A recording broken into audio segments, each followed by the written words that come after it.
Silakan. Assalamualaikum. Anda mengucapkan assalamualaikum kepada saya. Tidak boleh Islam mengucapkan assalamualaikum kepada non-muslim. Tidak boleh.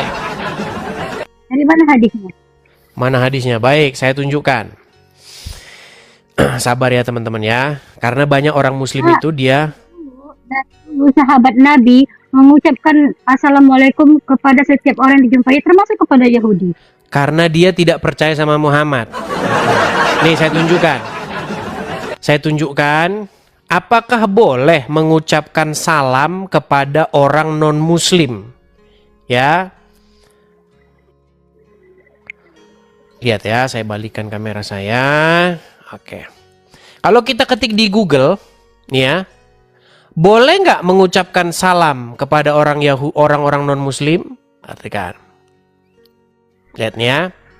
Hadis yang melarang mengucapkan salam kepada Yahudi dan Nasrani. Lihat ya. Nih. Dalam hadis riwayat Muslim melalui Abu Hurairah. Apa katanya? Jangan memulai mengucapkan salam kepada orang Yahudi dan pula kepada orang Nasrani. Kalau kamu menemukan salah seorang di antara mereka di jalan, maka desaklah ia ke pinggiran. Nah, jelas kan? Tidak boleh mengucapkan salam. Dan hukum mengucapkan salam kepada manusia adalah makruh. Bukan Hadisnya mana? Itu kan kata ulama. Memangnya Islam sekarang Muhammad sudah kadaluarsa sehingga itu yang kamu baca itu hukum mengucapkan salam kepada non muslim makruh, itu bukan kata Muhammad, kata ulama. Assalamualaikum katanya itu damai, bukan ucapan yang seperti bagaimana. Artinya adalah damai. Emangnya salah ya kalau saya mengucapkan ya saya dan abang pun dalam keadaan ya berdamai, enggak salah kan? Oke, sekarang saya tanya dulu, apa arti assalamualaikum? Assalamualaikum. Arti assalamualaikum adalah semoga kedamaian dan rahmat dan berkahnya. Bang, saya bukan orang yang hafal Al-Quran. Baik, nggak apa-apa. Saya bukan hafal Al-Quran, tapi sebisa abang bertanya sama saya, insya Allah sebisa mungkin saya menjawab. Baik. Yang pengetahuan saya. Baik. Arti assalamualaikum artinya adalah kesejahteraan atau salam sejahtera, semoga melimpah atasmu. Itu artinya. Artinya semoga kedamaian rahmat Allah dan berkahnya juga tercurah kepadamu. Baik. Itu artinya. Sekarang yang menjadi pertanyaan adalah apakah Muhammad membolehkan orang-orang Islam mengucapkan salam kepada orang Yahudi dan Nasrani menurut hadis tadi? Menurut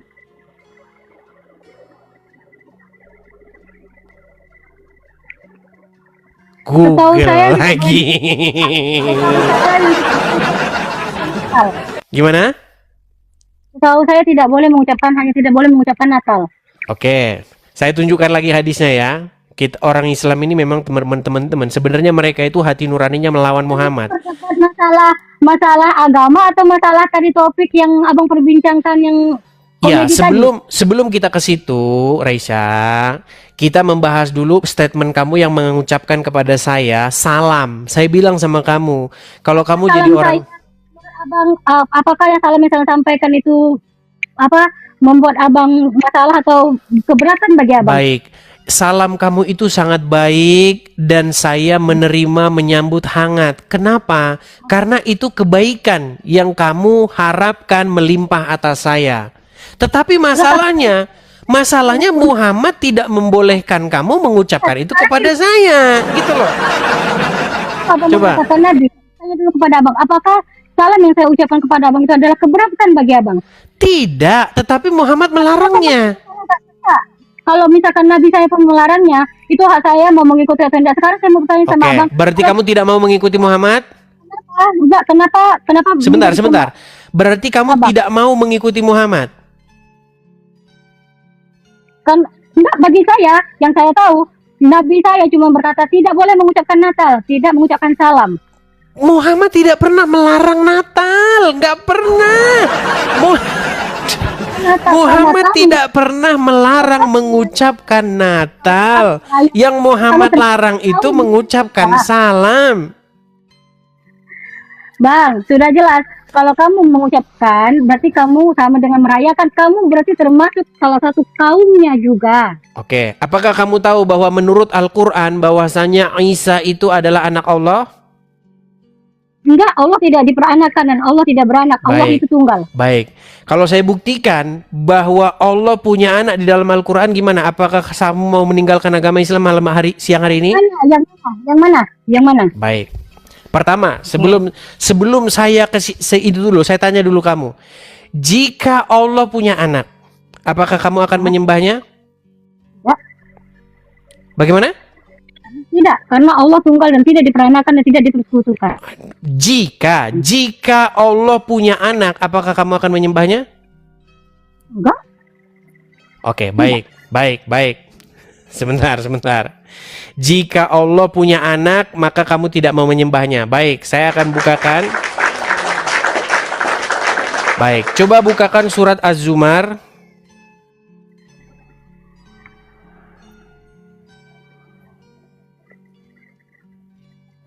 Az-Zumar.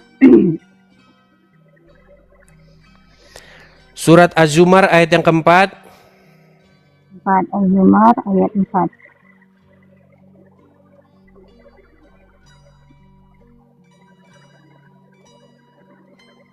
Oh, sebentar. Saya agak ketukar-tukar nih ayatnya ya. Sebentar.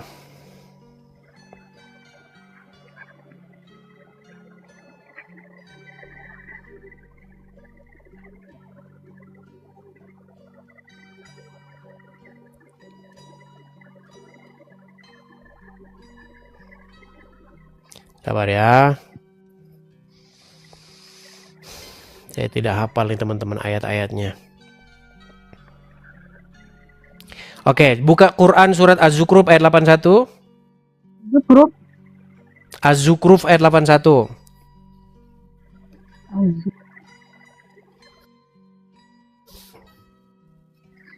Ayat 81. Tadi kamu berkata kalau Tuhan punya anak, kamu tidak mau menyembahnya ya?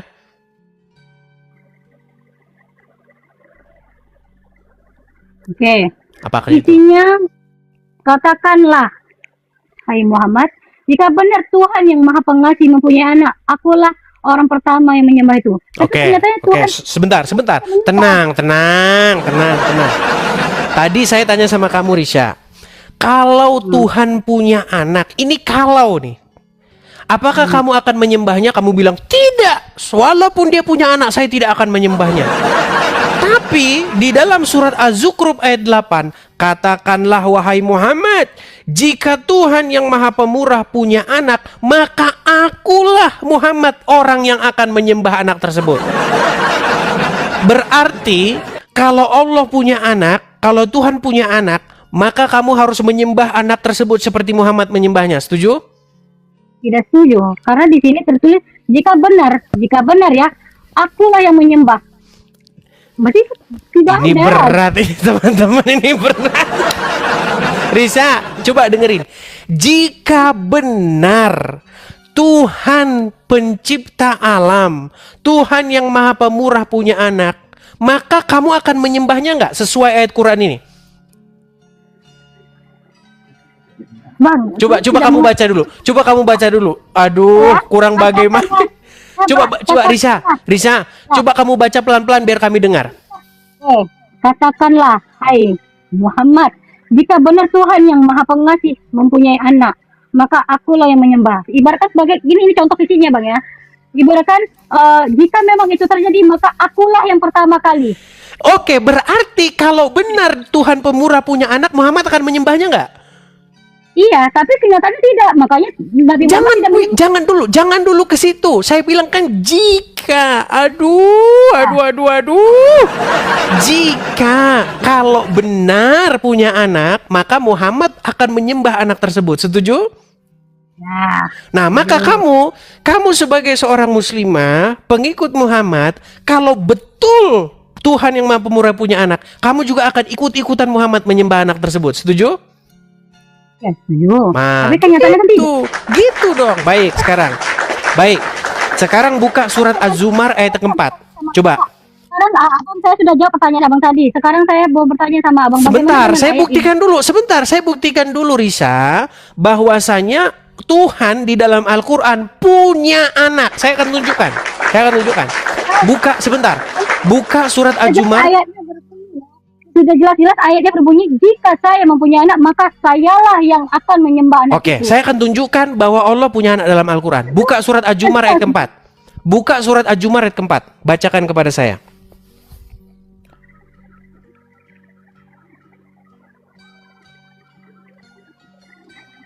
Nah, oke. Hmm. Kalau sekiranya Allah hendak mengambil anak, tentu dia akan memilih apa yang dikehendakinya di antara ciptaan-ciptaan yang telah diciptaannya. Oke. Kalau Allah ingin memilih anak, apa yang akan dia lakukan? Dia akan memilih apa yang dikehendakinya. Oke, dia akan memilih. Saya akan tunjukkan bahwa Allah telah memilih untuk mengambil anak. Saya akan tunjukkan. Saya tanya sama kamu, siapa yang telah memilih Maryam di dalam Al-Quran? Berarti anak Maryam dan bukan anak Tuhan. Sebentar, makanya siapa yang memilih Maryam menurut Al-Quran? Allah atau Udin? Allah Subhanahu wa taala. Untuk apa dia memilih Maryam? Untuk memilih karena Maryam itu Iya, adalah wanita untuk yang apa dia dipilih? Dalam rangka apa Allah memilih Maryam? A, untuk melahirkan anak. B, sebentar. Dalam rangka apa Allah memilih Maryam? A, untuk melahirkan anak yang dipilih oleh Allah. B, untuk jualan bakso. Yang mana menurut Al-Quran? melahirkan Nabi Isa. Oke, untuk melahirkan Isa. Setuju? Isa itu anak dari siapa? Anak yang datang dari siapa? A, dari Allah. B, dari Udin. Coba. Dari siapa? Dari siapa? Yang dilahirkan Maryam. Iya, dari siapa datangnya anak tersebut? Dari Maryam. Maryam yang bikin.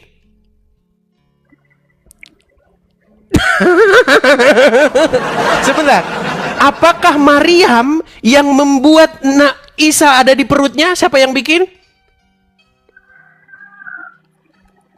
Yang bikin? Iya semuanya. Kalau abang berkata gini bang ya, kalau misalkan ya, kok berat ini saudara. lebih istimewa Nabi Adam lagi bang. Mohon maaf nih Rica. Kalau saya menyebabkan kamu hamil, maka saya disebut apa oleh anak tersebut? A, bapak. B, paman. C, tetangga. Bang, sekarang kayak gini. Rica, tenang. Rica. Jika saya menjadi penyebab adanya anak di dalam rahimmu, maka saya disebut A, paman dari anak tersebut. B, bapak dari anak tersebut. C, tetangga dari anak tersebut. Tolong dijawab, A, B, atau C? Bang, aku nggak ngerti loh bang bahasa statement yang abang buat Sulit ini. Gini. Ini siapa yang menyebabkan Maria mengandung? Tidak A, Allah. B, Udin. Sebentar. Siapa yang menyebabkan Allah mengandung? A, Allah. B, Udin. Allah. Oke. Menitipkan roh itu. Oke. Berarti Allah yang menyebabkan Maria mengandung. Berarti Allah yang menyebabkan Maria hamil. Sekarang kayak gini, abang bisa mengatakan sulit, saudara. Risha, tenang. Risha. Enggak, abang bisa mengatakan Maryam hamil disebabkan oleh Allah. Abang sudah ada hadis yang menunjukkan bahwa Allah itu laki-laki. Sebentar, siapa yang menyebabkan Maryam hamil? Allah, Maryam tidak hamil disebabkan siapa-siapa. Dia tidak ada. Berarti Maryam hamil sendiri. Bukan Allah yang membuat Maryam hamil. Allah menitipkan hadis yang Baik, baik. Kita lihat. Oke, buka Quran surat Maryam, buka Quran surat Maryam ayat yang ke-17. Nah kan?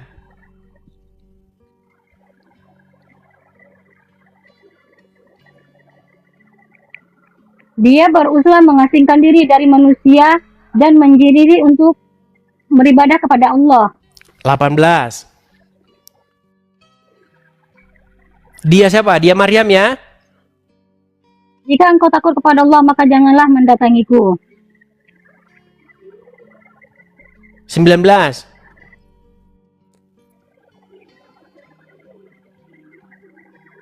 Jibril AS berkata, aku bukanlah manusia, namun aku adalah orang utusanmu. Dia mengutus untuk menyampaikan anugerah kepadamu, anak laki-laki yang baik dan suci. Oke, Berarti yang datang 20-nya. Jibril. Oke, 20-nya. Bagaimana mungkin aku punya anak? Betul.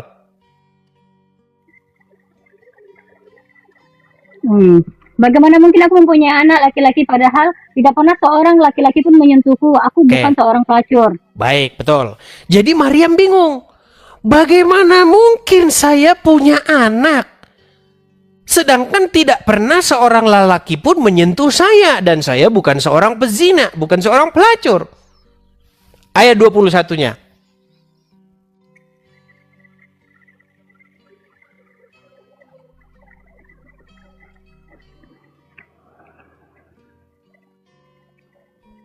Jibril berkata, demikianlah Tuhanmu berfirman, hal itu sangat mudah bagiku agar kami menjadikan sebagian tanda kebesaranku bagi manusia rahmat dari Oke, kami. berarti siapa yang menyebabkan Maryam mengandung? Itu kan suatu suatu kebesaran Tuhan. Iya, berarti siapa yang membuatnya? Yang membuat dia tidak ada dibuat siapa-siapa. Sulit ini, Risya. Hal itu adalah mudah bagi Tuhanmu. Siapa Tuhannya Maryam? Tanda kebesaran Tuhan. Iya, berarti yang membuat Maryam mengandung untuk menjadi tanda kebesarannya siapa? Tuhan. Allah Subhanahu wa Ta'ala. Baik. Perhatikan surat Az-Zumar ayat yang keempat tadi. Jika Allah ingin mengambil anak, maka dia akan memilih. Setuju? Nah, sekarang Allah memilih Maryam. Untuk apa dia memilih Maryam? Masa untuk jualan bakso? Tidak. Tetapi untuk melahirkan anak yang telah dipilih dan ditetapkan oleh Allah. Setuju? Ayat Az-Zumar ini bukan berarti hanya untuk Coba Maryam. baca dulu. Baca lagi Az-Zumarnya. Baca. Az-Zumar keempat. Baca. Hendak mengambil anak, tentu dia akan memilih apa yang dihendakinya antara cita-cita yang dipilihnya. Abang tahu nggak, ayat ini bisa tertuju untuk orang yang kehilangan anaknya, untuk orang tua yang kehilangan anaknya. Itu loh. Karena Coba baca yang baik. Coba. Jika Allah ingin mengambil anak, maka dia akan memilih sendiri. Setuju nggak? Dia akan pilih anak bagi dia. Kalau dia mau ngambil anak, dia akan pilih anak bagi dia. Setuju? Isa bukan anak, adalah melainkan utusan. Nabi Isa tidak baik. pernah Sekarang saya tanya, dari mana? Dari mana Isa bisa masuk ke dalam rahimnya Maryam? Dari Allah atau dari Udin? Dari Allah dan kebesaran Allah. Apa yang nggak bisa dari berarti Isa anak daripada Allah. Setuju? Ya, bahwa Isa tidak pernah. Sulit, saudara-saudara. Risya, Isa anak yang datang daripada Allah atau Isa anak yang datang daripada Udin? Sekarang saya tanya. Di dalam surat Maryam ayat yang ke-17 itu dikatakan innama ana rasulu li ahaba laki gulaman zakian. Sesungguhnya saya ini utusan Rasul dari Tuhanmu untuk memberi kamu seorang anak laki-laki yang suci. Anak laki-laki yang benar. Anak laki-laki yang suci itu datang dari siapa? Jelas, dia mengatakan saya utusan, bukan anak Tuhan. Itu bukan Isa yang berkata, itu Jibril yang berkata. Ketika rohana. Coba baca dari ayat 16-nya coba. Maryam 16 coba baca. Isa tidak pernah mengatakan bahwa dia anak Tuhan. Coba baca surat Maryam ayat 16. Baca dulu. Salah Nabi Muhammad kisah Maryam dalam kitab Al-Quran, yaitu ketika dia mengasingkan diri keluarganya ke suatu tempat di sebelah timur. Oke, ayat 17-nya. Lalu kami mengutus ruh kami, betul? Enggak, ayat 17 dia Coba ayat 16-nya mengasingkan baca diri. sampai selesai dulu. Ayat 16-nya baca sampai selesai.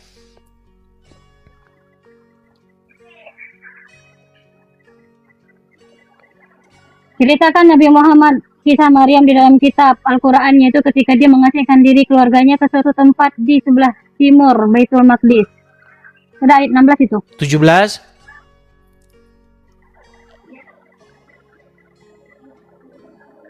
Surat Maryam, dia beruzlah mengasingkan diri dari manusia dan menyendiri untuk beribadah kepada Allah.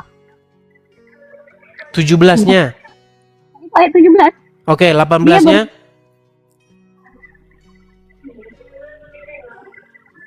Maryam terperanjat dan takut sebab melihat jelmaan Ibril. Dia berkata, sesungguhnya aku berlindung kepada Allah yang maha pemurah daripadamu. Jika kamu seorang bertakwa kepada Allah, maka jauhkanlah diriku karena aku sudah memohon perlindungan kepada Allah.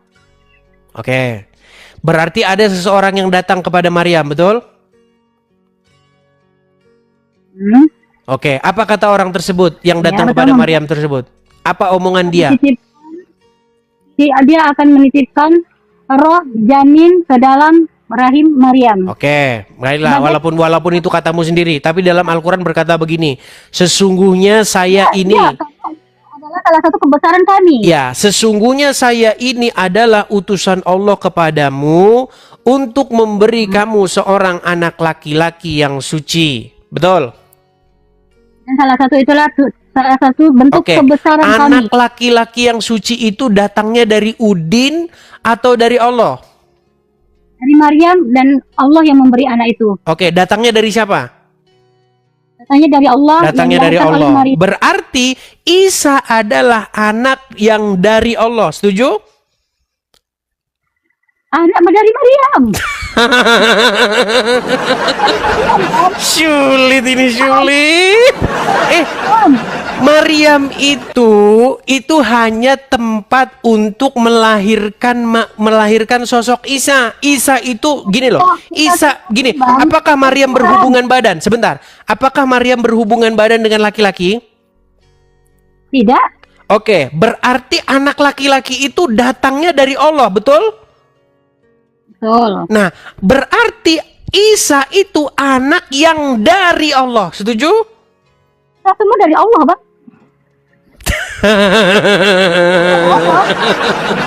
Isa dulu. Jangan kita semua. Ini Isa, dengar. Isa adalah seorang anak yang datang dari Allah, dimasukkan ke dalam rahim Maryam. Setuju? Enggak, dari Maryam. Anak Isa adalah anak dari Maryam. Berarti Maryam kawin? Tidak, Maryam tidak kawin. Sulit ini berat. Isa anak Risha, saya cuma mau bilang sama kamu begini, Risha. Saya harus mengembalikan kamu ke dalam surat Az-Zukhruf. Yesus mengatakan bahwa dia anak Tuhan. Dia mengklaim diri dia adalah anak Tuhan. Saya mau tengok apa. Itu loh, Al-Quranmu tadi sudah bilang, Risha, bahwasanya Isa itu adalah anak yang daripada Allah. Anak dari Allah disebut Isa bin Allah. Isa anak Allah. Gimana sih? Hadisnya yang mengatakan, mengklaim Isa adalah anak saya. Tapi Risha, saya tanya sama kamu. Betul anak tidak, Allah. Risha? Betul tidak kamu adalah anak dari bapakmu? Betul atau tidak? Betul. Berarti Risha, taruhlah nama bapakmu misalnya Usman. Anggap nama bapakmu Usman. Berarti Risha binti Usman. Setuju? Oke. Isa adalah anak yang datang dari Allah dititipkan atau ditiupkan ke dalam rahimnya Maryam. Itu tadi yang kamu katakan, setuju? Oke, berarti Isa adalah anak yang daripada Allah, setuju? Anak yang dititip. Iya, dari siapa dia? Datangnya dari siapa? Dari Allah atau dari Udin? Bang, kita semua makhluk hidup ini dari Allah, Bang. Jangan Cuman- semua dulu, Isa dulu, Isa dulu. Jangan semuanya, Isa dulu. Isa datangnya dari siapa? Dari Allah dititip. Oke. Dari Allah. Oke, Isa datangnya dari Allah. Kalau kamu dikatakan Risha datangnya dari Utsman, berarti Risha anak daripada Utsman. Berarti Risha binti Utsman. Berarti Isa bin siapa? Bin bapak saya. Isa. Isa tidak ada bin. Karena apa? Sulit ini saudara-saudara, sulit. Oke lah, Risha, saya nggak mau memaksakan. Gini, saya cuma mau bilang sama kamu begini. Risha. Gini lah, Bang. Oke, di agama mungkin seperti ini ya. Saya tanya, di ayat mana bahwa Yesus pernah mengklaim bahwa dia anak Tuhan? Injil ayat berapa? Baik. Kamu ingin berkata di mana Yesus berkata bahwasanya dia adalah anak Tuhan. Baik. Jadi ada sebuah diskusi yang sangat penting. Ini saya sebut sebagai siapa Yesus, kata Yesus. Baik. Sekarang berdasarkan agama, Bang, Injil kita, berdasarkan kitab. Baik. Jadi teman-teman, banyak orang Muslim bertanya kepada Kristen, Yesus itu siapa? Jadi jawabannya, siapa Yesus? Kata Yesus sendiri. Perhatikan.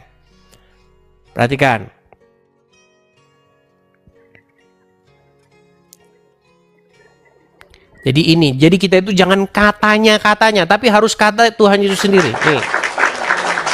Di dalam Markus pasal yang ke-16 ya, dalam Injil Markus pasal yang ke-16, tapi akan saya baca satu perikop saja. Saya balikan kamera saya. Oke. Baik.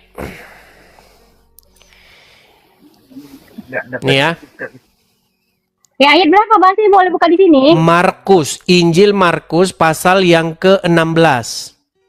Pasal 16 ya. Markus pasal. Nah, kita mulai dari ayat yang ke-13 ya. Kita mulai dari ayat 13. Nih. Setelah Yesus tiba di daerah Kaisarea Filipi, ia bertanya kepada murid-muridnya, kata orang, siapakah anak manusia itu? Anak manusia itu merujuk kepada Yesus ya. Jawab mereka, ada yang mengatakan Yohanes Pembaptis, ada juga yang mengatakan Elia, ada pula yang mengatakan Yeremia atau salah seorang dari para nabi. Lalu Yesus bertanya kepada mereka, tetapi apa katamu? Siapakah aku ini? Maka Simon Petrus ini adalah murid yang sangat menonjol ya. Bahkan dia itu adalah seorang kepala gereja pertama. Ya. Pemimpin jemaat yang perdana nih.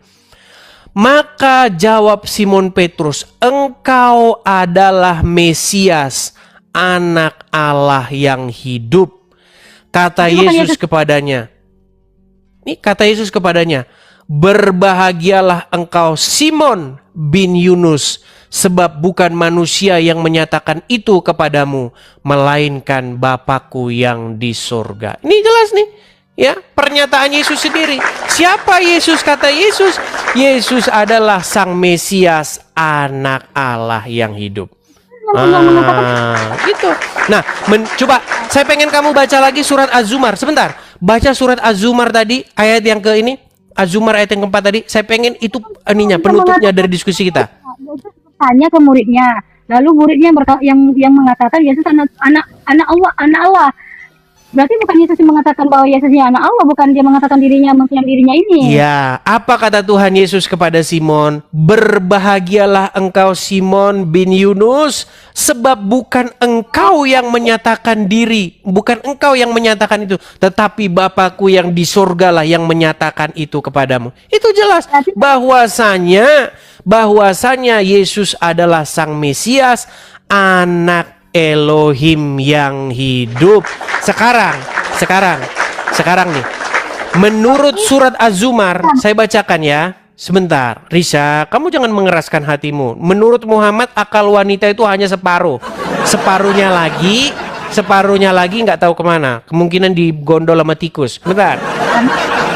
Nih, saya akan bacakan kepada kamu ya. Surat Az-Zumar ayat yang keempat. Nih ya. Biar kita jangan berdebat kusir terus. Perhatikan. Oh, surat Az-Zukhruf ayat 81 tadi. Coba gimana? Az-Zukhruf 81, baca. Baca surat Az-Zukhruf 81 tadi, tolong. Katakanlah Nabi Muhammad, jika benar Tuhan yang Maha Pengasih mempunyai anak, akulah orang pertama yang menyembah anak itu. Nah, jadi terbukti bahwasannya Tuhan yang Maha Pemurah punya anak, yaitu Yesus, dan kalian wajib menyembahnya seperti kata Muhammad. Ya, itulah pesan saya kepada kamu. Abang enggak. Berarti gini bang, berarti Yesus itu bukan Tuhan. Dia hanya anak Tuhan kan? Begini, Karena apa sih pengertian Tuhan itu? Tuhan itu kan Tuan. Tuhan sama Tuan itu kata yang sama, yaitu sesuatu yang kepadanya kita menundukkan diri, menaklukkan diri untuk mengikuti apapun katanya. Contoh, Risa, kalau kamu taat, takluk, tunduk, patuh, mengikuti iblis, menurut Al-Quran, maka iblis itulah yang menjadi Tuhanmu, yang menjadi tuanmu. Kenapa? Karena kamu menyerahkan ketaklukan dan ketundukanmu kepada sang iblis.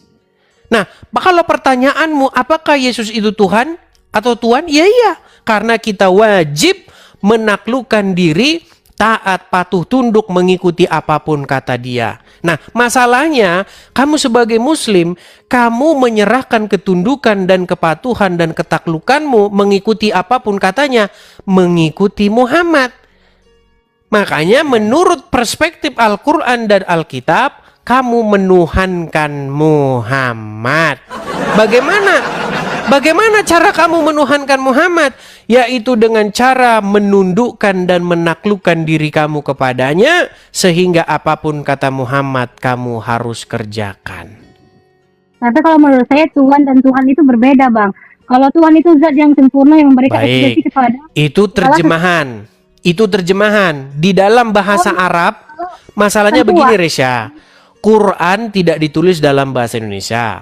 Alkitab tidak ditulis dalam bahasa Indonesia. Mereka ditulis dalam bahasa Arab dan bahasa Yunani. Di dalam bahasa Arab tidak ada kata Tuhan, Resa. Di dalam bahasa Arab ada nggak huruf T-U-H-A-N? Ada nggak? Ini tuh Yesus itu Tuhan atau tidak? Atau hanya utusan atau hanya anak? Resa, tadi kan saya sudah bilang sama kamu, Resa, Yesus itu Tuhan, Bapa di surga itu Tuhan, Roh Kudus itu adalah Tuhan. Di dalam agama Islam, Muhammad itu Rob, Allah itu Rob, dua-duanya juga Tuhan. Kenapa Tuhan? Karena kamu patuh, tunduk, takluk kepadanya. Kamu nggak nyambung-nyambung, Resa. Risa, coba kamu jawab singkat dulu nih, Risa. Gini. Ada nggak huruf Tuhan? Gini, coba gini aja. Kamu buka Al-Quran, gini. Ketika kamu buka Al-Quran, ada nggak di situ huruf T-U-H-A-N? Ada nggak? Sekarang saya bertanya, bagaimana dalam kehidupan ada dua Tuhan? Dalam rumah tangga aja ada dua kepemimpinan aja, itu sulit loh. Terus bagaimana dengan Lukas ayat 4 yang Yesus berkata, ada tertulis engkau harus menyembah Tuhan Allahmu dan hanya kepada Dia engkau berbakti. Pertanyaan yang mantap. Pertanyaan yang bagus. Di dalam rumah tangga saja, kalau ada dua tuan, dua Tuhan, dua pemimpin, maka itu akan kacau balau. Nanti Tuhan yang satu sama Tuhan lainnya berbeda pendapat, gontok-gontokan. Perhatikan. Jadi, Tuhan Yesus itu bukan Tuhan yang lain. Tetapi Tuhan Yesus adalah Tuhan yang datang, yang diutus oleh Bapa di sorga. Lalu, apakah Tuhan Yesus dengan Tuhan Bapa di sorga gontok-gontokan? Ini jawabannya. Perhatikan. Jawabannya ada, nih. Makanya Alkitab kami ini mengajarkan tauhid. Nah, cuman banyak orang yang bikin agama Kristen itu jadi nggak tauhid. Nih, saya tunjukkan. Saya balikan kepada kamu ya. Ini jawabannya. 1 Korintus pasal yang ke-15. Sebentar.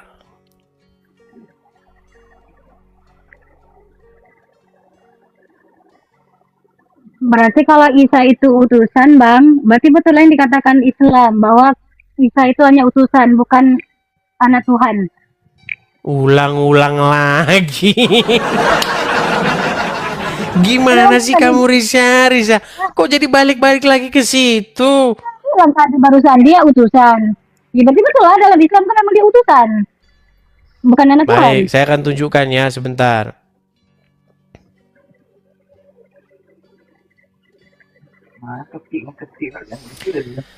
Nih ya.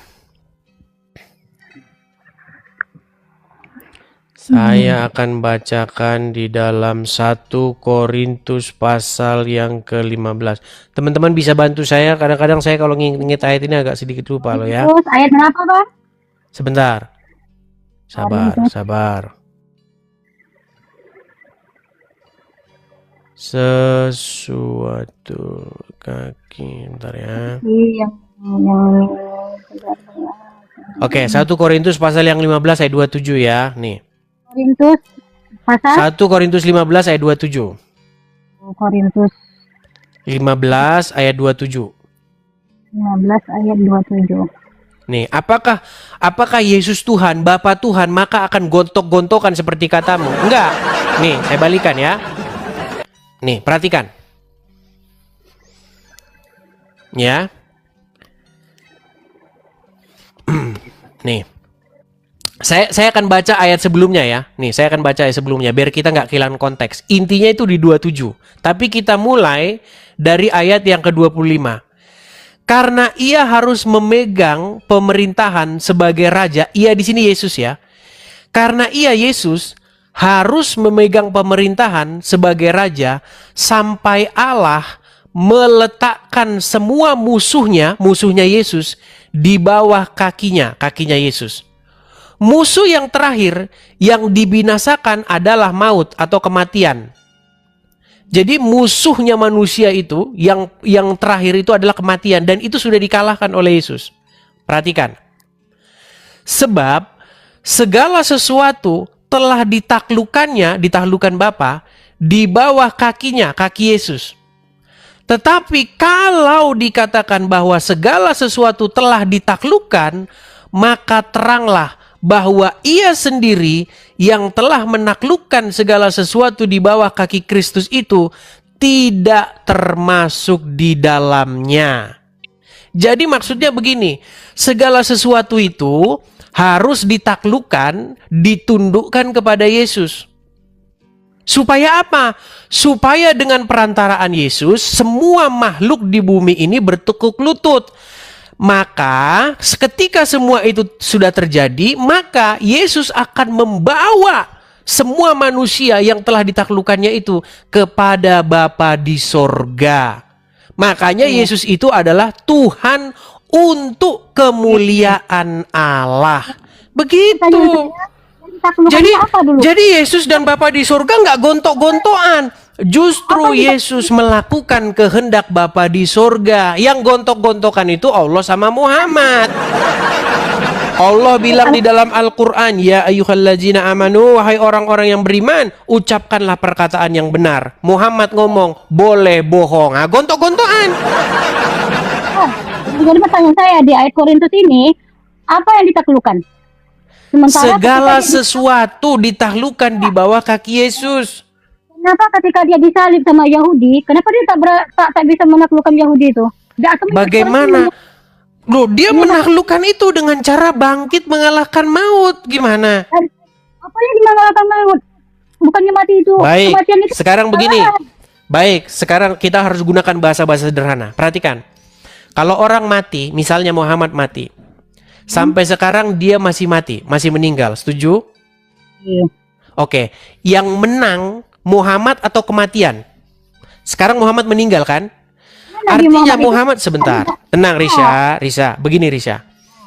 Artinya maut, kuasa kematian atau kuasa maut itu masih menginjak lehernya Muhammad. Kenapa? Karena Muhammad tidak bisa bangun. Karena apa? Karena tenang Risa. Tenang Risa, tenang tenangkan dirimu Risa. Tenangkan dirimu Risa. Tenang Risa. Bagaimana cara menyelamatkan Ketika umatnya? Muhammad meninggal, Bisa, saya tanya sama abang lah, bagaimana cara dia menyelamatkan umatnya sementara dia menyelamatkan diri sendiri aja dari beberapa loh, Yahudi dia gitu. bangkit. Seandainya Yesus tidak bangkit, maka nasib kami sama seperti kalian, mengikuti orang mati di kuburan. Apa dilakukan Risa. Yesus kalau dia bangkit? Nah, Risa, yang dilakukan Yesus kalau bangkit apa? kamu jangan kemana-mana dulu Risa. Pokok bahasan kita adalah bahwa kematian itu telah ditaklukkan oleh Yesus. Sehingga Yesus menaklukkan yang namanya maut dan kerajaannya. Kematian dan kuasa. Kematian, makanya di dalam Injil, hai maut, di manakah sengatmu? Makanya maut tidak berkuasa atas Yesus, makanya Yesus bangkit. Sementara maut berkuasa atas Muhammad, makanya Muhammad masih di kuburan. Makanya saya bilang sama kamu Risa, ayo Risa, datang kepada Dia yang mengalahkan maut. Karena orang yang mengalahkan maut tersebut, yaitu Yesus, adalah jalan dan kebenaran dan hidup. Makanya datang kepada yang hidup, dipimpin oleh yang hidup, menjadikan yang hidup sebagai junjungan pemimpin kita, supaya kita taat, patuh, tunduk kepadanya. Jangan ngikutin orang mati di kuburan. Kurang bagaimana saya menjelaskan kepada kamu, Risa? Kurang bagaimana? Jadi kenapa orang Kristen nggak masuk, orang-orang abang lah, kenapa nggak mati di salib aja, Bang? Kenapa harus mati di kuburan? Ini susah ini, Risa. Risa, apa yang diajarkan oleh Tuhan Yesus? Barang siapa, Risa, sebentar Risa. Salib, dengar Risa tenang. Seorang Kristen yang sejati itu harus memikul salibnya. Tetapi salib itu bukan berbicara mengenai kayu. Salib itu berbicara mengenai penderitaan. Karena zaman sekarang tidak ada lagi hukuman salib.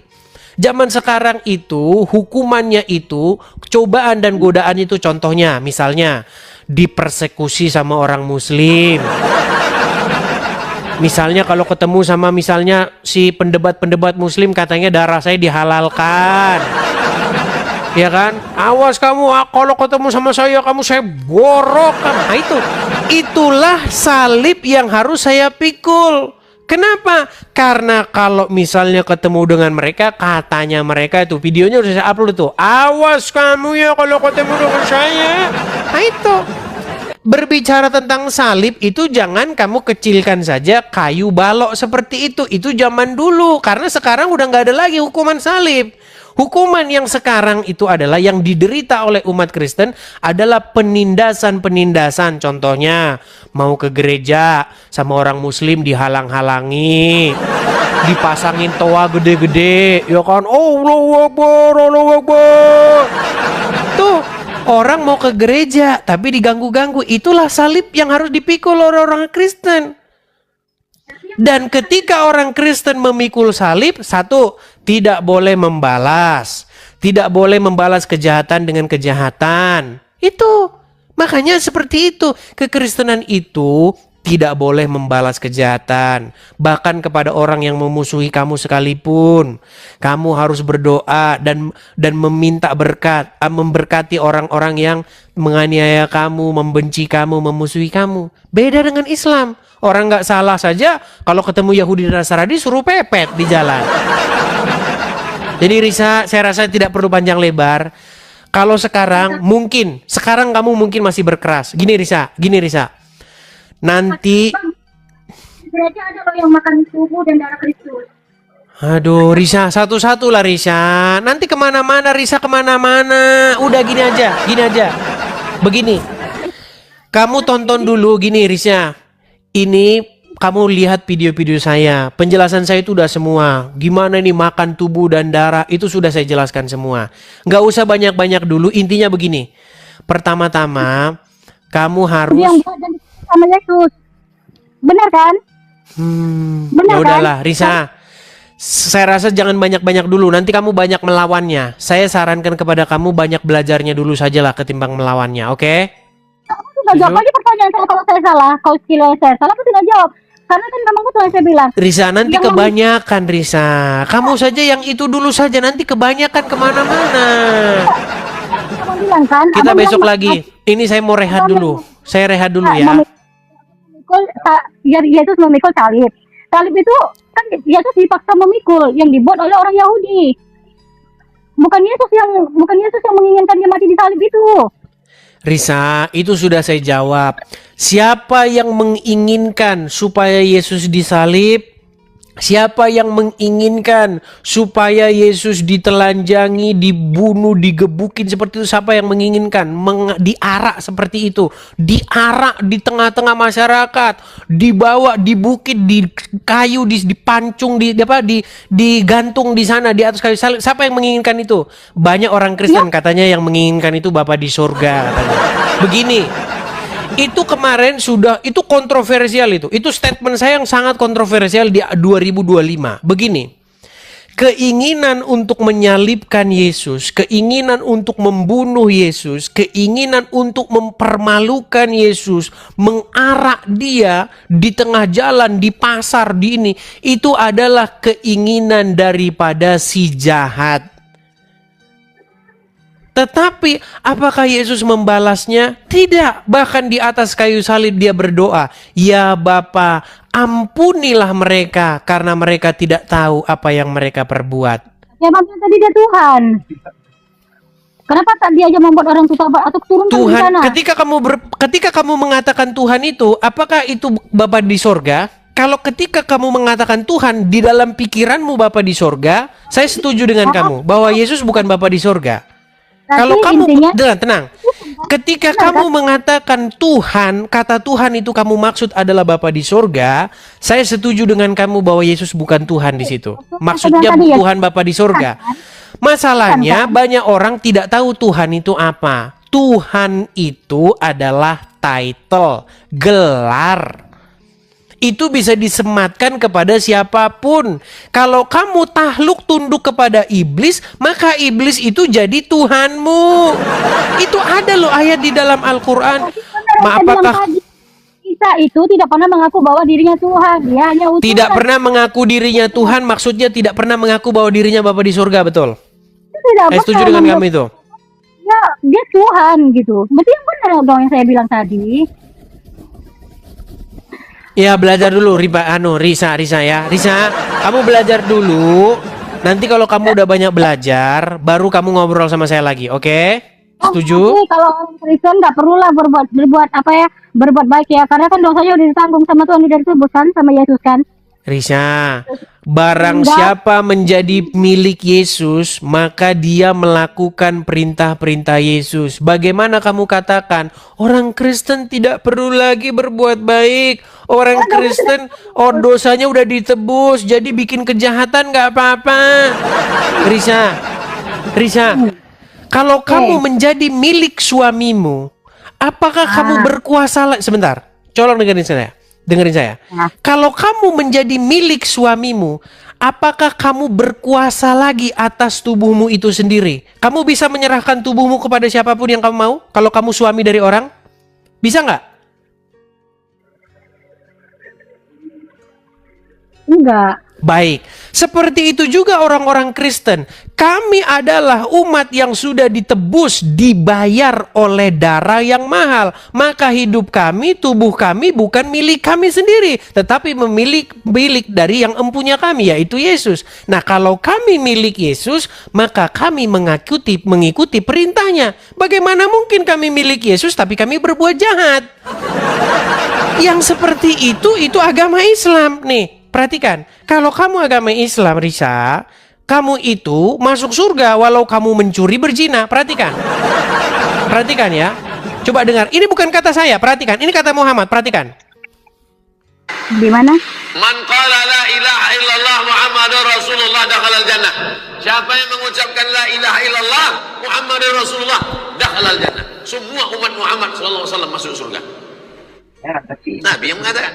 Datang sahabat bertanya, wa in zana, wa in sarak, bagaimana kalau dia berzina? Bagaimana kalau dia mencuri? Kata Nabi, wa in zana, wa in sarak. Dia berzina, dia mencuri, tetap masuk surga. Pezina, pencuri, Ya itu bilang. Itu ajaran agamamu. Di dalam ajaran agamamu makanya mencuri berzina masuk surga. Yang penting mengucapkan syahadat. Aduh. Itu kata saya. Nah, ketika Udah, Riza, seseorang kamu gini saja. Pesan saya sama kamu gini, sebentar. Riza. Itu dimaafkan. Riza. Itu berarti dia mematikan Riza, pesan hati. saya sama kamu begini. Pesan saya sama kamu begini. Dan Ini terakhir video kembali. kita. Riza, Kalau tidak mau mendengarkan penjelasan tenang. orang, Riza, tidak- ini saya sudah mau istirahat. Gini. Nah, Video gini loh, ini. ketika dia mengucapkan Aduh, syahadat, Riza. Video ini saya simpan. Astaga. Riza, tenang, Riza. Riza gini. Riza, tenang. Kita bisa lanjut lagi diskusinya. Nanti kamu turunkan dulu emosi kamu. Kenapa Saya tidak bisa saya tunggu ambil kamu, keputusan saya kata tunggu saya? kamu di lain kesempatan. Hari ini saya mau istirahat dulu karena saya udah capek, Risa. Saya mau istirahat dulu. Nanti kamu diskusi lagi dengan saya. Kamu tonton lagi nanti video ini ya. Saya simpan di link di YouTube saya. Linknya ada di profil. Oke? Istirahat dulu, Riva. Istirahat dulu, ya istirahat dulu. Apakah Ya. Anda ini seorang Kristen? Sekarang iya, dulu enggak. Oh, dulu Muslim. Dulu Muslim. Berapa tahun Anda jadi orang Muslim? Muslimah? 19 tahun. 19 tahun menjadi seorang muslimah. Sudah meninggalkan Islam sudah lama. Sudah Bang Idris kan udah 12 tahun, 12 kurang lebih 12 tahun. Sudah 12 tahun. Apakah Anda meninggalkan agama Islam hanya gara-gara mau nikah? Karena yang seperti ini udah banyak dan saya tidak terlalu, ini mohon maaf ya. Misalnya ada dilakukan sebuah seleksi. Misalnya ada saya mau nyeleksi nih orang-orang yang masuk Kristen. Maka orang-orang yang masuk Kristen karena nikah itu nanti akan saya buat di gelombang kedua. Kenapa saya bilang begitu? Karena saya tidak terlalu menganggap ini adalah orang-orang yang melihat kebenaran, tetapi karena ngikutin suaminya. Tapi nggak apa-apa lah. Apakah Anda betul-betul menjadi orang Kristen itu karena melihat kebenaran atau karena Anda menikah? Coba jelaskan kepada kami. Pada awalnya itu kami waktu berteman, dia sering ngajak ke gereja. Waktu awalnya itu kami hanya aku berpikir cuma nemani nggak apa-apa kali ya kayak gitu. Cuman setelah kami sampai di gereja, saya sendiri pun bingung kenapa kok kayak mau nangis, padahal itu kan musiknya itu kan kalau di gereja Betani kan musiknya itu kan apa ya, kayak happy gitu. Tapi kok aku kayak mau nangis, kayak tersentuh hatinya. Tapi aku pada saat itu aku bingung itu apa kayak gitu, kenapa saya seperti ini kayak gitu. Terus setelah lagi ada datang minggu depannya lagi, saya malah minta kayak besok aku temani lagi ya. Oh, tapi dites dulu nih, teman-teman minta tes dulu nih. Coba kalau memang benar-benar pernah menjadi seorang muslimah, pastilah ingat doa-doa sholat, doa masuk kamar mandi, doa mau ini. Coba silakan, kami pengen dengar. Mau ini mau itu kan ada itu doa-doanya. Coba Mungkin doa Al-Fatihah kali ya. silakan. Bisa. Al-Fatihah. A'udzubillahi minasyaitonirrajim. Bismillahirrahmanirrahim. Alhamdulillahirabbil alamin. Arrahmanirrahim. Maliki yaumiddin. Iyyaka na'budu wa iyyaka nasta'in. Ihdinas siratal mustaqim. Siratal ladzina an'amta 'alaihim ghairil maghdubi 'alaihim waladdallin. Walad dolin apa artinya? Enggak tahu. Enggak tahu. Udah biasa itu. 99% orang yang naik ke sini ditanya apa arti bacaan Qurannya, mereka nggak tahu. Oke, lanjut. Udah sah ya teman-teman ya, sah ya, bekas muslimah ya, lanjut yuk. Enggak, saya hanya bilang Bang Edis, kan kemarin saya sempat DM, tapi aku maunya privat aja karena saya mau konsultasi. Oh, oke. Kalau nggak salah ya memang DM saya, terus saya bales ya. Biasanya Iya. saya tuh balasnya cuman singkat aja, naik aja gitu biasanya saya bilang gitu Iya. kan. Kadang ada orang kirim pesan panjang sekali nggak saya baca itu. Cuman saya bilang naik aja gitu. Iya. Karena apa? Karena kita ini waktunya bersuara begitu, supaya kebenaran yang Anda lihat itu dilihat juga oleh orang lain begitu. Oke, apa yang mau Anda sampaikan ini, Nanda Ape? Nggak ada sih Bang, cuman mau itu aja, cuma mau menyampaikan karena Bang Edis kemarin bilang naik aja, karena sudah terbaca sama Bang Edis. Saya nggak, kalau mau naik ke room kayak gini, kalau mau cerita tentang privasi, saya nggak ini Bang, nggak pede. Nggak pede. Tetapi bukankah di dalam Alkitab dikatakan tidak ada seseorang yang menyalakan pelita lalu menaruhnya di bawah tempat tidur. Tetapi pelita itu harus ditaruh di atas. Supaya apa? Supaya pelita itu menerangi semua tempat. Nah, itu berbicara mengenai kebenaran itu jangan ditaruh di dalam di bawah kolong begitu. Tetapi kebenaran itu harus disiarkan, dipancarkan dari atas-atas gunung dan atas-atas bukit. Supaya apa? Supaya banyak orang mendengar begitu. Tetapi kalau Nanda Ape tidak tidak nyaman, mungkin boleh mempersiapkan diri lagi di lain kesempatan. Begitu. Saya juga nggak mau memaksakan. Oke Bang. Yang jelas sudah berbagi cerita bahwa sudah meninggalkan agama Islam ya, walaupun backgroundnya itu ada gara-gara nikah juga ya. Iya Bang. Oke. Hanya itu saja, atau ada lagi yang mau disampaikan? Tidak ada Bang Edis. Oke, hanya itu saja ya Kak Nanda ya. Terima kasih Kak Nanda. Selamat Iya, siang, Tuhan Yesus selamat berkati siang. ya. Ya teman-teman, saya mohon maaf ya kalau saya memang menaruh orang-orang yang pindah agama gara-gara nikah itu di kloter kedua. Begitu. Saya pengen itu menyaring orang-orang yang memang benar-benar dia masuk Kristen tuh karena dia belajar begitu. Seperti itu, bukan karena pernikahan ya, seperti itu. Karena kalau pernikahan nanti sama kayak bekas istrinya Sule. Siapa itu? Yang DJ yang katanya disawer anggota dewan itu loh. Siapa namanya? Aduh, siapa? Yang dia masuk Islam, mualaf. Terus habis Natali, ya kan? Dia kan mualaf tuh. Orang Muslim seneng aja, woi mualaf. Semoga Natali menerima kebenaran Islam karena dia ternyata DJ bro. Itulah makanya karena kamu seneng orang mualaf doang, nggak menyeleksi, bukan karena dia mikir. Saya itu adil loh teman-teman, saya adil. Saya nggak mau kita ini jangan berstandar ganda. Orang kalau mualaf, jangan mualaf tuh ya karena nikah. Mualaf karena dia melihat kebenaran agama Islam. Apakah Natali dia melihat kebenaran agama Islam atau karena melihat duit?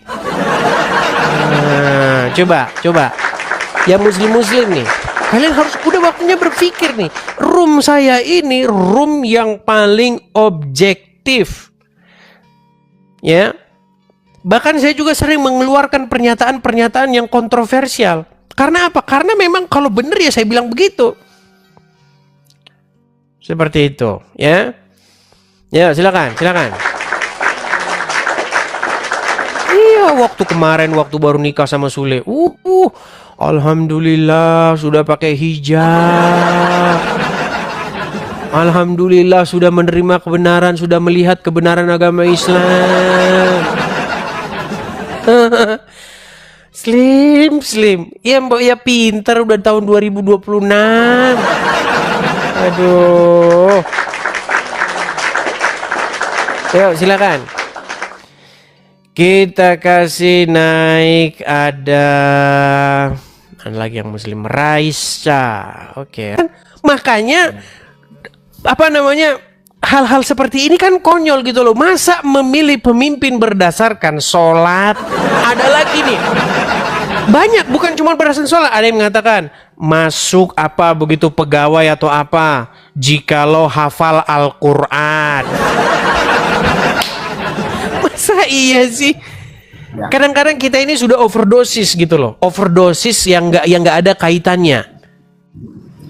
Jadi gini ya Bang ya, Silakan. menurut saya kalau di agama yang saya pahami, memang kalau memilih pemimpin itu, ini menurut Muslim ya, diutamakan itu harus dari seorang Muslim dulu gitu.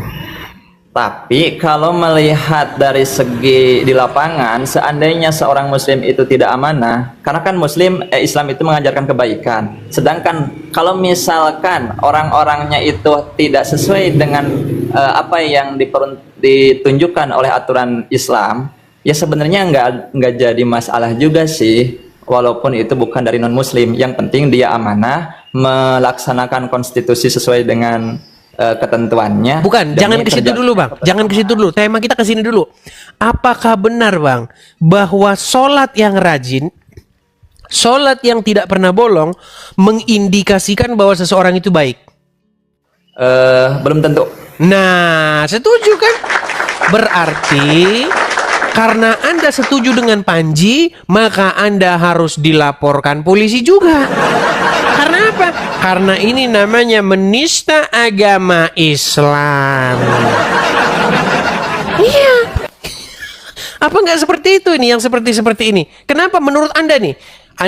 Anda sudah mengaku itu bahwa itu orang-orang yang lapor tuh kayaknya orang-orang yang terlalu overdosis. Apa pesan Anda nih kepada umat supaya umat itu sekarang lebih baik menjawab kritik daripada memenjarakan orang yang mengkritik? Silakan. Silakan. Gimana Bang? Maaf Bang, barusan ini ada yang Apa petuah, apa nasihat Anda kepada orang-orang Islam yang sikit-sikit lapor polisi, dikritik lapor polisi, beda pendapat lapor polisi, beda pendapat lapor polisi? Contoh kejadian yang kemarin, Trans TV atau Trans 7 itu rame-rame digeruduk oleh para santri. Bahkan mereka bernyanyi, apa jadinya negara tanpa santri? Apa jadinya kalau makan nggak pakai cangkul? Apa jadinya kalau misalnya santri-santri tidak ada? Harus dijawab, yang ada negara Indonesia maju, itu yang ada. Jadi saran saya seharusnya dicari dulu dengan baik, dengan bijak, duduk permasalahannya itu ada di mana. Jangan terlalu mengedepankan emosi, kepentingan pribadi dulu. Jadi harus dicari akar permasalahannya di mana, dan kita juga harus istilahnya itu konsisten lah dengan kebenaran. Jadi jangan seakan-akan kalau non muslim itu pasti salah dan muslim pasti benar, itu kan belum tentu juga. Baik. Jadi harus dilihat dulu permasalahannya bagaimana, seperti apa, baru simpulkan. Gitu aja. Kalau begini Bang Aki. Baik Bang Aki.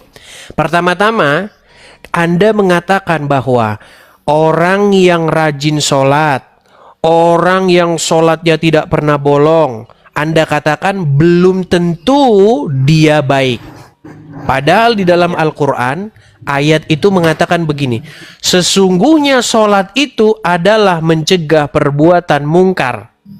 Berarti statement Anda bertentangan dengan Al-Quran. Karena Al-Quran berkata, dulu ya. Sesungguhnya sholat itu mencegah perbuatan mungkar. Berarti otomatis kalau orang sholat terus, dia tidak akan melakukan perbuatan mungkar. Tetapi Anda katakan belum tentu. Berarti gimana ini? Makin pusing lagi. Jadi silakan. Jadi gini. Sholat itu kan dilaksanakan dalam rangka mengingat Allah ya. As-sholatu tanha anil fahsya'i wal munkar itu, seandainya memang kalau orang melaksanakan sholat dengan benar, dan sholat itu sebenarnya kan mengingat Allah untuk berzikir, dan mengingat Allah itu tidak mesti di dalam sholat terus, harusnya di setiap dia napas menghembus, setiap dia melakukan semua pekerjaan itu selalu ingat kepada Allah. Maka kalau orang memang sholatnya sudah benar, pasti terjauh dari fahsya wal munkar. Nah, bisa jadi orang-orang yang sholatnya secara fisik, rutinitas, dijadikan rutinitas, sedangkan dia masih melakukan hal-hal yang fahsya dan mungkar, maka sesungguhnya dia belum melaksanakan sholat yang sesungguhnya. Oke, jadi menurut Anda sholat yang sesungguhnya itu bukan gerakan-gerakan badan begini?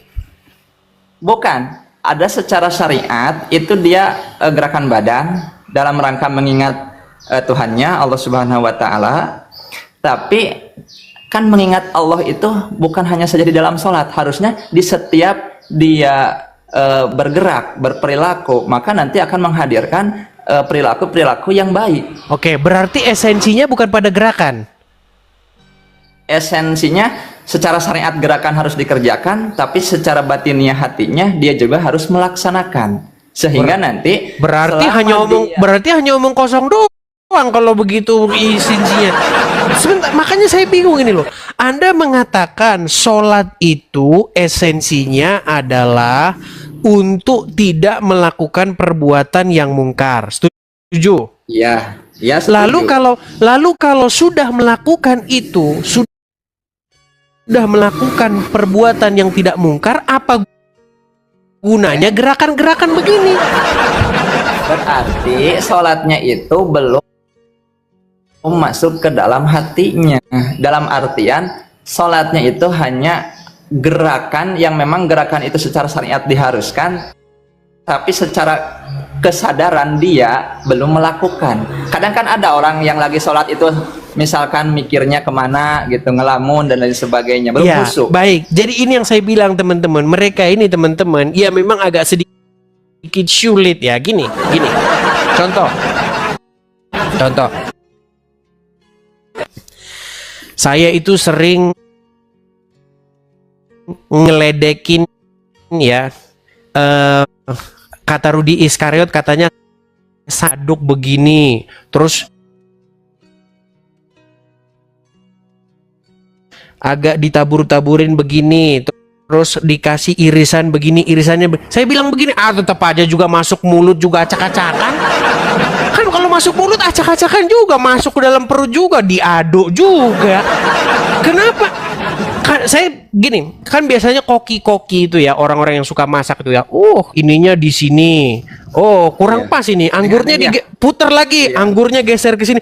Mau ribet Padahal amat masuk sih. juga ke perut ya. Tetap aja masuk ke perut kok, makan ke perut. Intinya begini, intinya adalah masuk ke mulut. Itu kan esensinya. Masuk ke mulut, masuk ke dalam perut, mengenyangkan. Mau dia bolak-balik, mau dibikin nasinya di kiri, bawangnya di kanan, nggak ada gunanya, sama aja masuk ke mulut. Kan itu esensinya. Nah, sekarang Ya, esensinya, sekarang begini. Kalau Anda mengatakan bahwasanya esensi daripada sholat itu adalah mencegah perbuatan mungkar, bagaimana esensinya itu adalah yang penting suatu keadaan di mana Anda tidak melakukan kejahatan-kejahatan, lalu apa gunanya gini-gini? Gunanya buat apa kalau begitu? Setidaknya kan dengan orang muslim melakukan rutinitas sembahyang itu diharapkan rutinitas itu bisa meresap ke dalam hatinya, sehingga dari situ bisa menghadirkan atau memunculkan perilaku yang baik. Oke, coba apa yang meresap ke hati seseorang jika seseorang begini waktu sholat? Atau gini aja, apa yang meresap, gini aja dah, gini. Ini apa nih namanya? Sodako bukan?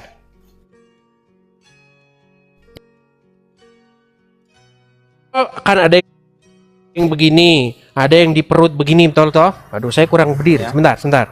Sodakop itu ada berapa versi, teman? Sebentar, saya balikin dulu ya. Sodakop Tergantung madhab sih, ada yang Oke, tergantung dilurusin mazhab. ke bawah. Ada yang begini, betul nggak? Betul. Ada yang begini. Ya. Oke, apa bedanya di begini sama di perut? Bedanya apa? Kalau begini lebih enak, kalau begini lebih tidak enak atau bagaimana? Coba jelasin sama saya.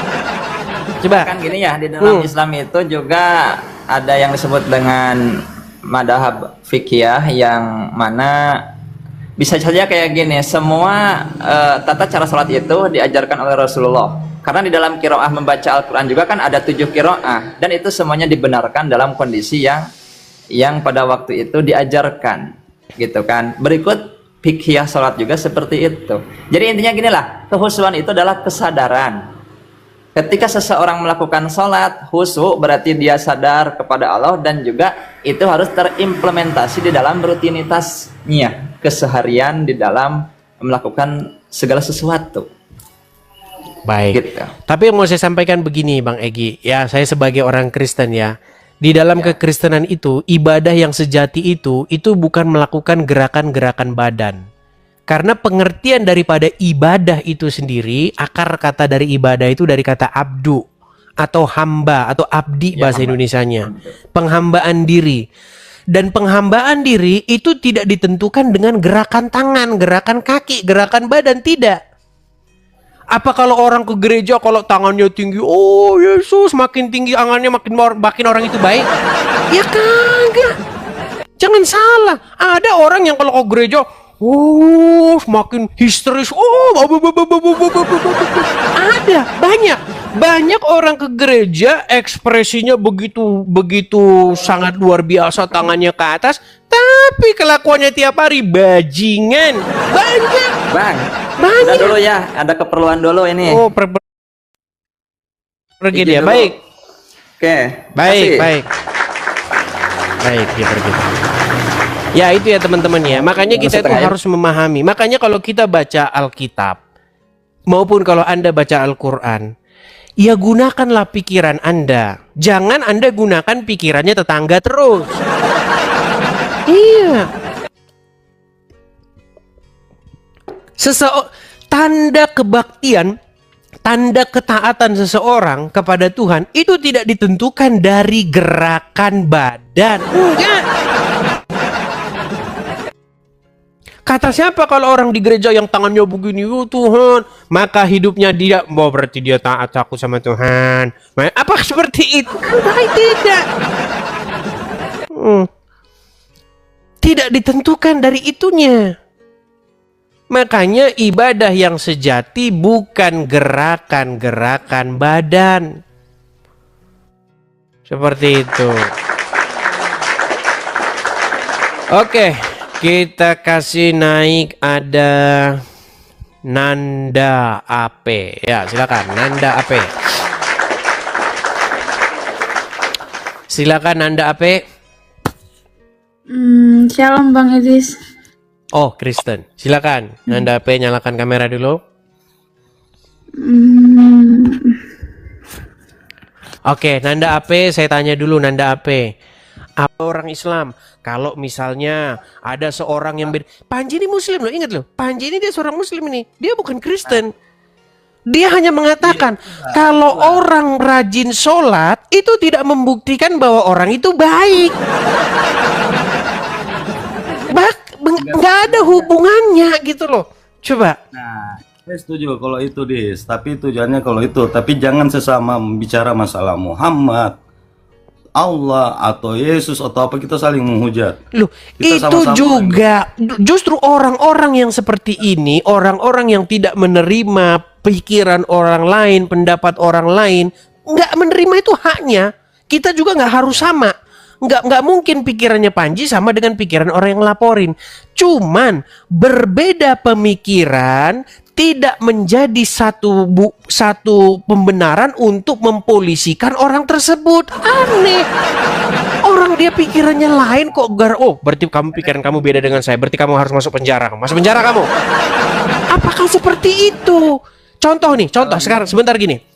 Anda Islam kan? Anda bilang kepada saya bahwasanya menurut agama saya, keyakinan saya yang benar itu Islam, bukan Kristen. Terus saya bilang, oh gara-gara kamu berpikir bahwa Islam itu yang benar, bukan Kristen, berarti kamu harus masuk penjara kamu. Apakah seperti itu?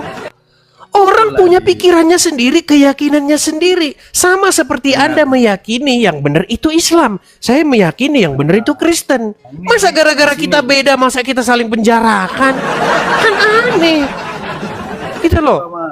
Yes, kalau itu yang penting saya sering masuk ke ini Islam juga, yang sering ngehujat. Saya kasih tahu, yes, jangan kayak gitu. Kita ini bersaudara semua yang ada di Indonesia ini, mau agama apa, tetangga kita agama apa, kita saling jagalah itu, karena ini yang kekuatan kita yang ada di Indonesia, Bang. Nah, tetapi begini Saifullah. Kalau kamu punya pikiran seperti itu, artinya kamu seorang Islam yang sudah melawan omongan Muhammad sendiri. Dengarkan. Ini kadang-kadang ini dilema ini. Sebentar, Muhammad Saifullah. Tidak mungkin kamu Islam di detik yang sama kamu tidak memusuhi Yahudi dan Nasrani. Karena apa? Karena di dalam hadis Muhammad berkata begini. Ini kata Muhammad. Jikalau kamu bertemu dengan orang Yahudi dan orang Nasrani di jalan, jangan kamu tegur, jangan kamu memberi salam kepada mereka, tetapi desaklah mereka ke jalan yang sempit.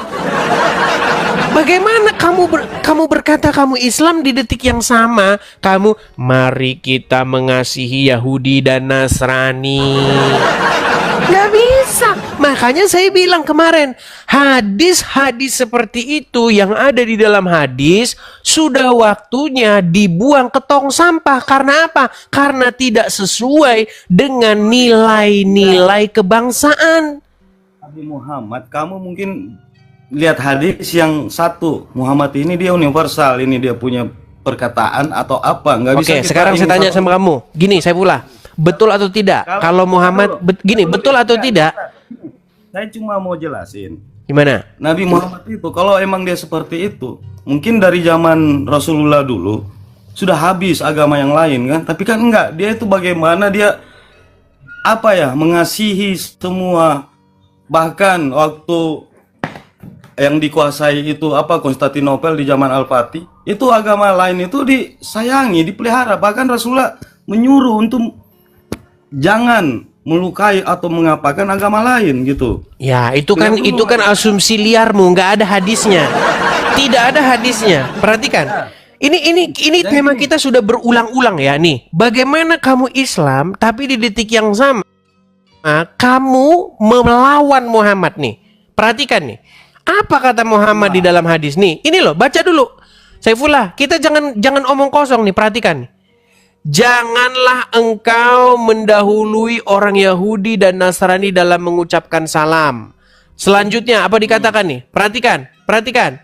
Apa katanya nih? Dikatakan bahwasanya jikalau kamu bertemu dengan orang Yahudi dan Nasrani, maka desaklah mereka ke jalan yang sempit. Nih, perhatikan. Nih, perhatikan cara menghimpit mereka nih. Dikatakan di sini dalam sebuah hadis, perhatikan ya. Hadis apa dulu, Dis? Hadisnya nih banyak sekali. Hadis riwayat Muslim, hadis riwayat Bukhari. Nih. Saya nggak pernah tahu itu. Iya, makanya kamu masih Islam. Karena kamu masih Islam, makanya kamu. Hadis itu juga sekarang kan banyak. Nah, berarti kamu setuju hadis-hadis seperti ini harus dibuang ke tong sampah? Nah, setuju kalau memang itu salah, Dis. Iya, gitu. Oke baik, ucapkan sama saya. Yuk, ayo. Saya balik kamera saya, coba ucapkan. Saya setuju bahwa hadis-hadis yang tidak sesuai dengan nilai-nilai kebangsaan harus dilempar ke tong sampah. Ayo, silakan. Sekarang hadis ini banyak hadis-hadis yang sesat. Sama dia. Iya, makanya saya bilang, berarti coba kamu ungkapkan nih. Kadang-kadang kamu munafik loh. Kamu bilang, mari kita junjung tinggi kebangsaan. Kamu bilang, hadis-hadis banyak yang sesat, hadis-hadis banyak yang palsu. Tapi kenapa kamu tidak ngomong, mari teman-teman, kita buang hadis-hadis yang seperti ini ke tong sampah. Coba ayo, bilang. Ayo. Itu gini, Des. Saya nggak bilang seperti itu. Oh, kenapa? Kalau memang kebenarannya hadis itu nggak memang hadis yang palsu, Des, yang nggak usah dipakai. Hadis ini tidak palsu, Bang Saifullah. Anda ini makanya kita ini cuman hanya lip service, mulut manis doang, nggak ada ini nih. Saya tunjukkan ya. Kok bisa kamu bilang hadis ini palsu? Lihat nih, perhatikan. Ya, apa dikatakan nih? Perhatikan nih, bahwa Rasulullah SAW bersabda, janganlah kalian memulai salam kepada kaum Yahudi Dan jangan pula kaum Nasrani dengan ucapan salam. Jika kalian menjumpai salah seorang di mereka di suatu jalan, himpitlah ia ke pinggir. Tuh disuruh dihimpit tuh. Bagaimana kamu bisa mengatakan mari kita bersatu sebagai warga negara Indonesia, mari kita bangun bangsa ini, tapi ada ajaran kayak begini? Gimana? Lihat beberapa hadis tentang agama yang ada sama yang dikeluarkan oleh Rasulullah itu. Jadi kamu setuju dengan hadis itu? Jadi kamu setuju dengan hadis itu? Saya nggak pernah baca hadis itu, Dis. Makanya kamu masih Islam. Udah, saya pulang. Udah, kita bermunafik di sini kalau kayak begini caranya. Kita munafik-munafikan. Loh, banyak orang seperti itu. Ngomong mari kita saudara, mari kita begini, mari kita begitu, tapi hadisnya tidak diberesin. Selama hadis-hadis seperti itu masih ada, ya akan ada terus orang yang seperti itu. Penyebabnya apa sih? Penyebabnya adalah pengajaran itu. Percuma kita manis-manis di bibir, kita saudara sebangsa setanah air. Bagaimana kita mau saudara sebangsa setanah air, tetapi itu yang kau pelajari di rumah? Gimana? Teman-teman ya, saya sangat setuju. Saya sangat setuju dan saya mengalami sendiri. Banyak orang Islam yang baik. Banyak, nggak terhitung. Teman-teman saya yang Islam yang baik-baik banyak jumlahnya. Karena mereka tidak tahu itu. Karena mereka belum baca itu. Coba kalau mereka baca itu. Kiamat tidak akan terjadi sampai kaum muslimin membunuh orang-orang Wahyudi. Coba.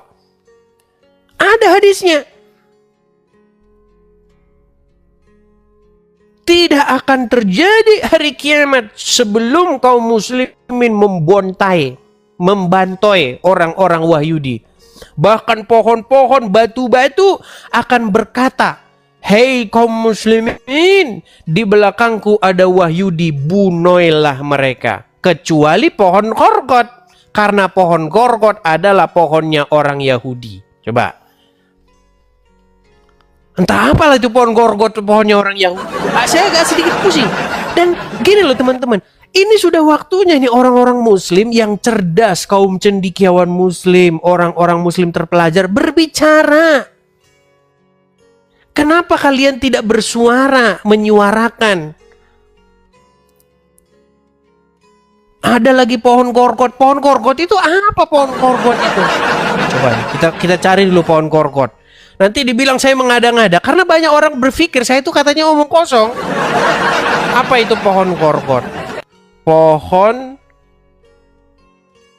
korgot. Apakah pohon korgot itu? Pelindung Wahyudi di akhir zaman. Saya balikin dulu kamera saya. Jangan dibilang saya ngarang-ngarang, saudara-saudara. Ini pohonnya Wahyudi nih. Orang Yahudi aja sekarang udah punya pohon sendiri. Nih. Pohon korgot. Pohon pelindung umat Wahyudi di akhir zaman. Di akhir zaman, batu-batu dan semua pohon bisa berbicara, menunjukkan keberadaan orang Wahyudi yang bersembunyi, kecuali pohon korgot nih. Sadis kan? Ini adalah sebuah gambaran bagaimana sebenarnya Islam itu adalah sebuah agama yang sangat membenci orang-orang Wahyudi. Digambarkan dalam hadis ini loh. Ya. Disebutkan dalam hadis nubuah pohon korkot atau juga dijuluki pohon Yahudi yang menjadi pelindung bagi umat Yahudi di akhir zaman. Di dalam kitab Al-Mu'jam Wasit disebutkan tinggi pohon korkot antara 3 meter dan berduri dan seterusnya dan seterusnya. Pohon ini diyakini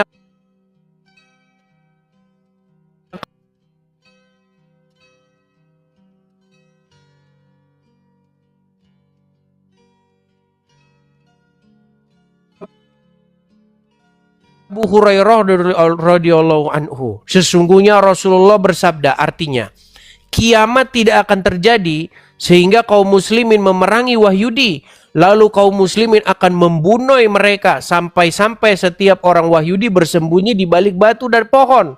Tetapi batu dan pohon itu berkata, "Wahai muslim, wahai hamba Allah, ada Wahyudi di belakangku, kemarilah dan bunuhlah dia kecuali pohon korkot. Karena ini adalah pohon Wahyudi." Tuh, lihat itu. Apakah hadis-hadis seperti ini yang kalian baca sehingga kalian sangat membenci Wahyudi? Benderanya sampai diinjak-injak. Kebencian-kebencian yang seperti ini yang kalian baca, teman-teman. Apa salah Wahyudi? Masa gara-gara Wahyudi tidak menerima Muhammad sebagai nabi langsung begitu? Coba ayo kita diskusi dengan baik, ya. Saya balikan dulu kamera saya lagi. Kita kasih naik ada, sebentar ya. Kita kasih naik ada, sebentar, kita cari. Teman-teman, nanti kalau kita tanggapin terus nggak kelar-kelar, sementara saya sudah capek, bibir saya saja sudah kering begini lah. Ya teman-teman ya, saya istirahat dulu. Teman-teman, kita rehat dulu. Teman-teman, video yang tadi saya simpan di YouTube saya. YouTube saya ada di profil, cek saja di profil saya. Teman-teman lihat di situ akun asli saya, akun Facebook, akun apa, semua ada di profil. Teman-teman sekalian, saya rasa itu saja dulu. Sampai ketemu lagi di diskusi-diskusi selanjutnya. Teman-teman support, dukung channel ini ya.